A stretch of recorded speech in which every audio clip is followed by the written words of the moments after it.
তো আম্মা একটু লুকিয়ে লুকিয়ে বাজারের টাকা থেকে একটু একটু করে টাকা সরিয়ে সরিয়ে ক্লাস টিচারের টাকা জমিয়ে আমাকে গান শেখাতেন। সবকিছু আল্লাহর অবদান। আল্লাহ যদি না চাইতো তো আমি কখনই পারতাম না। আমার সারা জীবনটাই আমার ছেলের জন্য। আমার সারা জীবনটা, আমি যতদিন বেঁচে থাকবো, আমার এতদিনে এই জীবনটাই আমার ছেলের জন্য।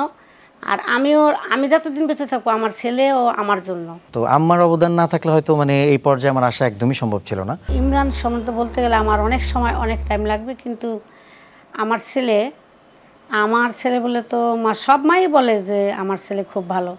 তারপরেও আমি ব্যক্তিগত হিসেবে বলবো যে আমি যদি ওর মা না হতাম, আমি যদি অন্য কোনো গেস্ট হইতাম বা কোনো একটা পরিচিত আত্মীয় হইতাম, তা আমি বলতাম যে না, ইমরান একজন বেস্ট সিঙ্গার। কিন্তু ওর গান যে একবার শুনে আজকে এত লক্ষ লক্ষ ভক্ত, এটা শুধু ওর জন্য হয়েছে, কারণ ওর পরিশ্রম, ওর কাজ, ওর গান, ওর মেধা, ওর ব্যক্তিত্ব, ওর সব কিছু মিলিয়ে অনেস্ট সব কিছু দিই। যেহেতু ওর সব কিছু দিয়ে একটা জিনিস একটু একটু কিছু তো হয় না, অনেক কিছু দিয়েই জিনিসগুলো আস্তে আস্তে তৈরি হয়। সেই জিনিসটাই ইমরান করছে। কিন্তু এটার পিছে আমি, মা বাবা, ফ্যামিলি, আমাদের শ্রম ছিল, কিন্তু শ্রমটা ছিল, কিন্তু ইচ্ছাটা আমার ছেলের ছিল। ওর যদি ইচ্ছাটা না করতে পারতাম তাহলে আমি এত দূর ওকে নিয়ে আসতে পারতাম না। ও যখনই 2-2.5 বছর একটু কথা বলতে পারে, তখন থেকেই গুনগুন করে গান করতো। তা বলতাম যে সব গান বলে। তা চিন্তা করতে একটু চেষ্টা করে দেখি না যে হয় নাকি। আমার 2টা মেয়েও গান করতে পারতো ভালো। আর বিশেষ কথা এখন বলতে গেলে হাসির কথা, গানের প্রতি কনফিডেন্সটা আমার বেশি ছিল। মানে আমি সেই জিনিসটা করতে পারিনি, আমার জীবনে হয়নি। তা আমি চিন্তা করলাম যে মানুষ বাঁচে কতদিন। তা একটা সময় আমি দেখলাম যে মানুষের একটা জিনিস, যে মানুষ চলে গেলে তার কিছু কিছু আর স্মৃতি থাকে না। তা আমার ভিতরে এরকম একটা ধারণা ছিল যে আমার ছেলে যখন পৃথিবী থেকে চলে যাবে তখন তাকে যেন মানুষে মনে রাখে। তখন আমি অনেক গান শুনতাম, অনেক শিল্পীদের দেখতাম। তা আমার মনে ওইখান থেকেই আমার একটা ইচ্ছা ছিল যে আমি এরম একটা কিছু যদি করতে পারতাম তাহলে মানুষ মরে যাওয়ার পরও মনে রাখে।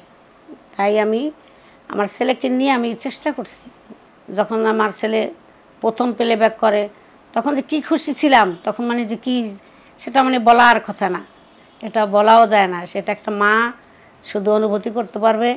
আর আজকে আমি যা বলতেছি আরও যা মারা দেখে বলতে পারবে যে হ্যাঁ, আমার ভিতরে যে কী অনুভূতিটা কাজ করতেছে আমার ছেলেকে নিয়ে আমি করি না। সব কিছু আল্লাহর অবদান।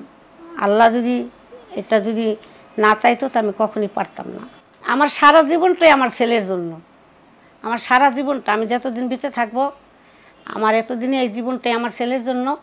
আর আমি যতদিন বেঁচে থাকবো আমার ছেলেও আমার জন্য। আমি চাই যেন আরও বড় হয়, আরও তার এই গানের জগতে সে কিংবদন্তি হয়ে থাকতে পারে। এটাই আমি মা হিসেবে একটা আমার আল্লাহর কাছে প্রার্থনা। যার জন্য তোমার জন্ম, তার কাছ থেকে জন্মদিনে এই কথাগুলো শুনতে পেরে কেমন লাগছে? অনেক অনেক অনেক ভালো লাগতেছে, কারণ এটা সত্যি কথা। আমার গানের পেছনে আম্মার অনেক অনেক অবদান।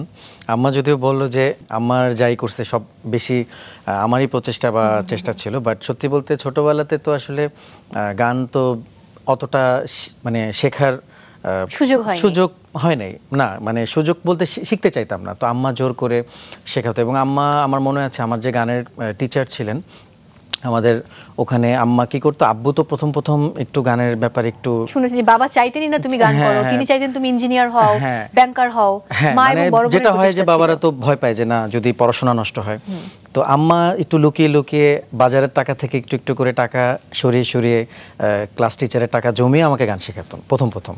তো তারপর যখন জিনিসগুলো যখন একটু একটু করে বড় হয়ে যখন দেখলাম যে গান নিয়ে অনেক ভালো করতেছি, তখন আব্বা আবার বিষয়টাকে খুব পজিটিভ দেখে এবং পরে উনি অনেক সাপোর্ট দিয়েছে আমাকে। কিন্তু শুরুর ওই সাপোর্টটা কিন্তু অনেক ইম্পর্টেন্ট ছিল। তো আম্মার অবদান না থাকলে হয়তো এই পর্যায়ে আমার আসা একদমই সম্ভব ছিল না। এটা একদম ফ্যামিলি থেকে একদম এই সাপোর্টটা অনেক ইম্পর্টেন্ট ছিল।